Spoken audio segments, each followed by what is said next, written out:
আসসালামু আলাইকুম। আমরা আমাদের ছাদে বিভিন্ন সময় বিভিন্ন ধরনের ফল ফুল লাগিয়ে থাকি। আমাদের ছাদটাকে আমরা একটা ছাদ বাগান বানিয়ে ফেলেছি আলহামদুলিল্লাহ। আজ আমি আপনাদের আমাদের এই ছাদ বাগানটা দেখানোর চেষ্টা করব যে এখানে কি কি গাছ লাগানো আছে। তাই চলে এলাম ছাদে। যেহেতু এখন প্রায় দুপুরের সময় তাই ছাদে প্রচুর পরিমাণে রোদ এবং গরমও অনেক। প্রথমে ছাদের এক পাশ থেকে দেখানো শুরু করি। এখানে আছে কিছু পাতাবাহারি গাছ ও একটা বড় লাকি বাম্বু গাছ। আমাদের ছাদে 3টা বেড করা আছে। এই বেডটার প্রথমে রয়েছে একটা বড়ই গাছ। এই অসময়েও এই গাছটাই বড়ই হয়েছে।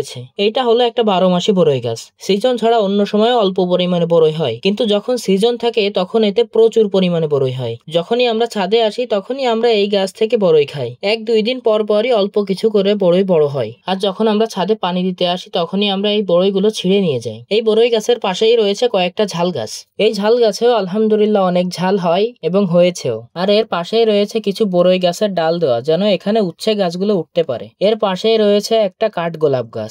আমাদের এই কাঠগোলাপ গাছটাই বছরের বেশিরভাগ সময়ই ফুল থাকে। কিছুদিন আগেও এখানে প্রচুর পরিমাণে ফুল ছিল, কিন্তু এখন একটু কমে গিয়েছে। কাঠগোলাপ গাছের পাশে রয়েছে একটা মালটা গাছ। এইটা হলো একটা দেশি মালটা গাছ। এই গাছের মালটা এমন সবুজই থাকে, দেখে বোঝাই যায় না যে কোনটা পেকেছে আর কোনটা পাকেনি। আমিও একটা মালটা কেটে খেলাম। এই মালটা হলুদ না হলেও এটা খেতে মাশাআল্লাহ অনেক মিষ্টি, কিন্তু এই মালটাটা আমার হাত থেকে পড়ে গিয়েছিল বলে এটা খেতে একটু তিতা লেগেছিল। এর পাশেই রয়েছে কয়েকটা ঢেঁড়স গাছ। এই ঢেঁড়স গাছ থেকে আমরা অনেকদিন যাবত ঢেঁড়স খাচ্ছি। কালো আব্বা ও আমি হাফ বালতি মতো ঢেঁড়স তুলে নিয়ে গিয়েছি, কিন্তু এখন যে ঢেঁড়স গুলো আছে এগুলো আর তোলা যাবে না। এগুলো এখন শক্ত হয়ে গিয়েছে, আর এগুলো আমরা রেখে দিয়েছি এগুলো থেকে বীজ তৈরি করার জন্য।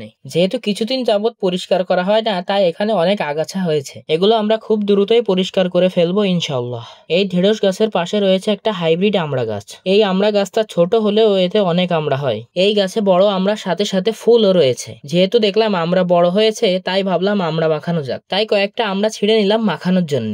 এর পাশের বেডটাতে রয়েছে একটা বড় বাতাবি লেবু গাছ। কোথাও কোথাও এটাকে জাম্বুরাও বলা হয়। এই বাতাবি লেবুগুলোও অনেক বড় হয়ে গিয়েছে। কিছুদিন পরই এগুলো পাকা শুরু করবে। এই বেডটার বেশিরভাগ জায়গায় আব্বা বেগুন গাছ লাগিয়েছেন। কিছুদিন যাবত বেগুন হওয়াও শুরু হয়েছে। এখনো গাছগুলোতে অল্প কিছু পরিমাণে বেগুন রয়েছে। এই বেডটাতে একটা ড্রাগন গাছও রয়েছে। এই ড্রাগন গাছটা ছোট দেখলেও এটার বয়স প্রায় 5 থেকে 6 বছর। এইখানে পিলার না দেওয়ার কারণে এই গাছটা অনেক ছোট থেকে গিয়েছে। এই ছোট ড্রাগন গাছেও 3টা ড্রাগন ফল হয়েছে, কিন্তু ফলগুলোর সাইজ একটু ছোট। ফলগুলো কিছুদিনের ভেতরেই পেকে যাবে। আর এর পাশের বেডে রয়েছে কয়েকটা ক্যাকটাস গাছ। এই ক্যাকটাস গাছ আমাদের প্রায় প্রতিটা বেডেই আছে। এই বেডটাতে বেশিরভাগ জায়গায় লাগানো আছে গোলাপ গাছ। আর এই বেডে আছে একটা বড় পেয়ারা গাছ। এই পেয়ারা গাছের পেয়ারা পেকে গেলে ভেতরে পুরো লাল হয়ে যায়। এবার আমি আসলাম আমড়াগুলো ধুয়ে নিতে, যেগুলো আমি একটু আগে ছিঁড়েছি। এই ছাদের বেশিরভাগ সব কাজই আব্বাই করে থাকেন। এই ছাদে আমরা একদিন পর পর বা প্রতিদিনই পানি দিয়ে থাকি। বিশেষ করে রাতে এসেই পানি দেওয়া হয়। আমড়াগুলো নিচে নিয়ে এসে আমি এগুলো ভালো করে ছিলে ধুয়ে নিলাম। এরপর আমড়াগুলোকে ছোট ছোট কুচি কুচি করে কেটে নিলাম।